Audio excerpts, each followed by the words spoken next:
Hello everyone, welcome back to my channel. Carrot pulihora ఈ recipe mostly అందరికీ తెలిసే ఉంటుంది. కాకపోతే కొంచెం డిఫరెంట్గా ఎట్లా చేయాలో ఈ వీడియోలో రెసిపీ చూసేయండి. ఫస్ట్ రైస్ ఉడికించేసుకొని అందులో సరిపడా సాల్ట్ ఇంకా నిమ్మకాయ రసం వేసేసుకొని పక్కన పెట్టేసుకోండి. తర్వాత కొన్ని పల్లీలు, కొంచెం జీడిపప్పు, శనగపప్పు ఇంకా మిరియాలు వేసుకొని మిక్సీలో పౌడర్ చేసేసుకొని పక్కన పెట్టుకోండి. మరీ ఫైన్ పౌడర్ అవసరం లేదు, కొంచెం కచ్చపచ్చగా ఉన్నా పర్వాలేదు. ఇది ఎందుకు అని అంటే మరీ చిన్నపిల్లలు తింటారు కాబట్టి వాళ్ళు తెలియకుండా ఎక్కడైనా మింగేస్తారేమో అన్న భయము. And at the same time ఇవి తినకుండా ఇష్టపడని వాళ్ళు కొంతమంది ఉంటారు కదా, అది ఏరి పక్కన పెట్టేస్తారు. సో ఇట్లా రైస్లో కలిపేస్తే అటు అడిషనల్ టేస్ట్ యాడ్ అవుతుంది అండ్ వాళ్ళు కూడా తినేస్తారు టెన్షన్ లేకుండా. అండ్ మిక్సీ పట్టేసుకొని పక్కన పెట్టేసుకోండి. తర్వాత తాలింపు పెట్టేసుకోవడమే.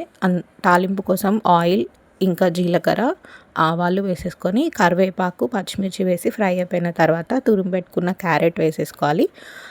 క్యారెట్ ఫ్రై అయిపోయిన తర్వాత మనం ఫ్రై చేసుకున్న పల్లీలు పౌడర్ ఉంటుంది కదా, అది వేసేసుకొని పచ్చివాసన ఫ్రై అయిపోయిన తర్వాత అందులో కొంచెం పసుపు వేసేసుకొని రైస్లో కలుపుకొని సర్వ్ చేసుకోవడమే.